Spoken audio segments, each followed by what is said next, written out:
Well, hello, friends. Mark Holmes here with my buddy Cowboy Joe Boo, and as always, thank you guys for watching, commenting, and subscribing to the Joe Boo Sports Report. Without you guys, this literally does not work, and thank you so much for all your support. Let's get open for business, and let's get Joe Boo a refill. Okay, guys, something interesting happened today, something that I did not think was going to happen, and that is Datone Jones being resigned. Because when you looked at the situation, you had Kona Ely coming into Cowboys, with the pedigree of being a first round draft pick and, of course, being with Carolina, being with New England, the Jets and stuff. You thought he was going to get underneath Rod Marnelli, the defensive line whisperer, and be able to turn him around. You saw Ryan Switzer traded to the Raiders for Jahidi Ward. You saw these guys. You saw Brian Price. And I know a lot of you guys say, Brian Price, he was a stiff. But hold up. If you believe that, then you really just don't understand the position.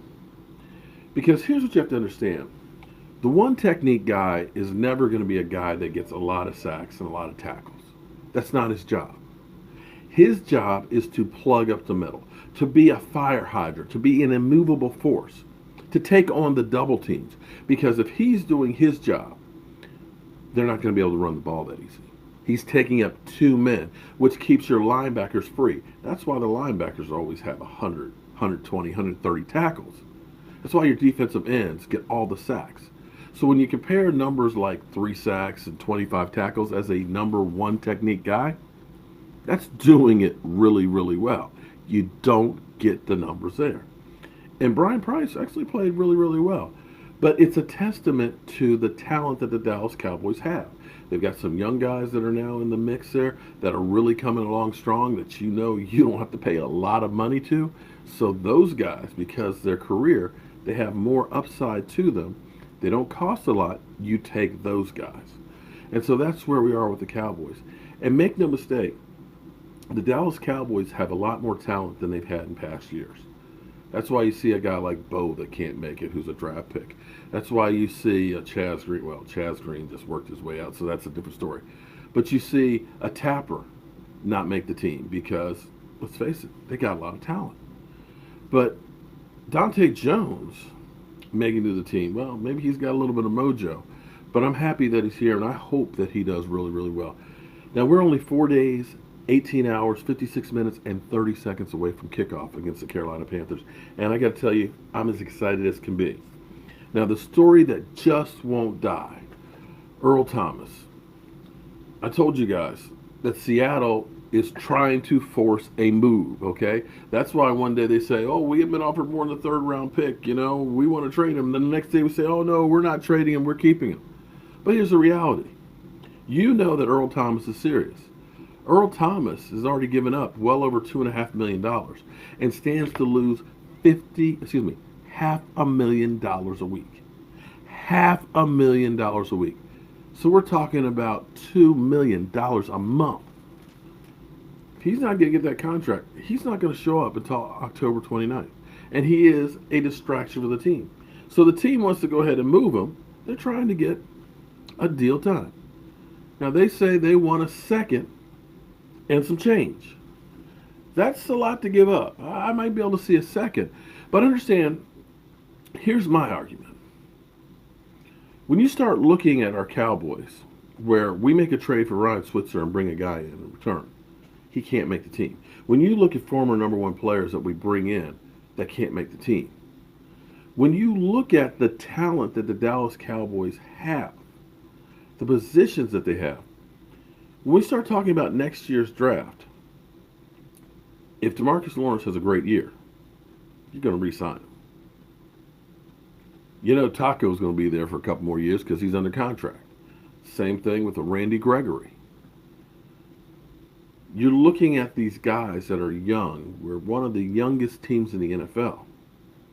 You're going to have more draft picks than you're going to have positions open on the team. That's not to say you don't want to have your 1 and 2 and really get an impact guy.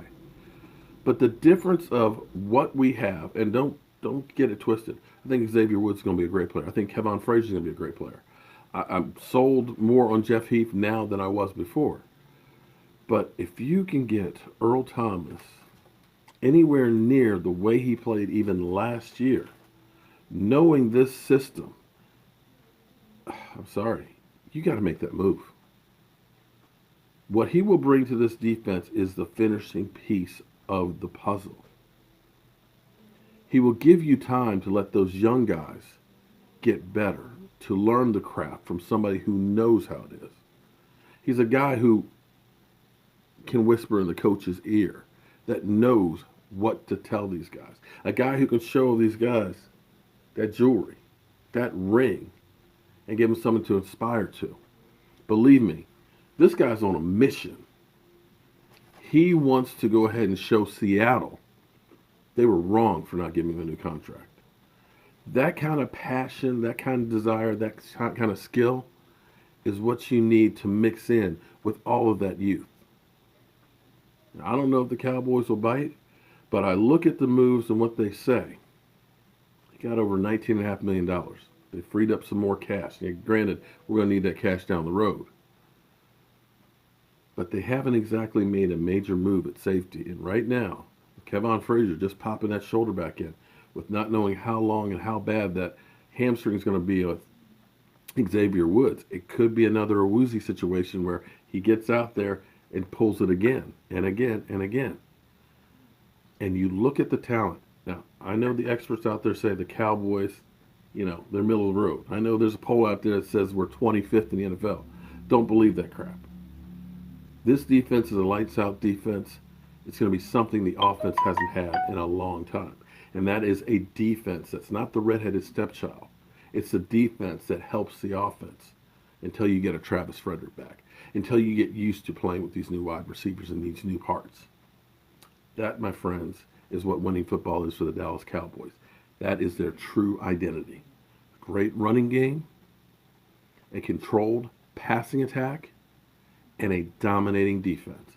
And if you want to get a Super Bowl again, that's what you have to do. So, guys, I was planning on actually talking more about Carolina tonight and things and comparing how the two teams are very, very similar. But instead, kind of wanted to deal with this stuff with Datone Jones. I'm very happy that he's still on the team. Met him actually years ago with work in the United Way. Great guy in the community, great teammate, and a great leader and a guy that you want to have on your team. And then, of course, the story that never dies. Earl Thomas, you got to talk about that because we truly have a need at safety. So as always, friends, I want to thank you guys for watching, commenting, and subscribing to the Joe Boo Sports Report. I'll see you guys soon.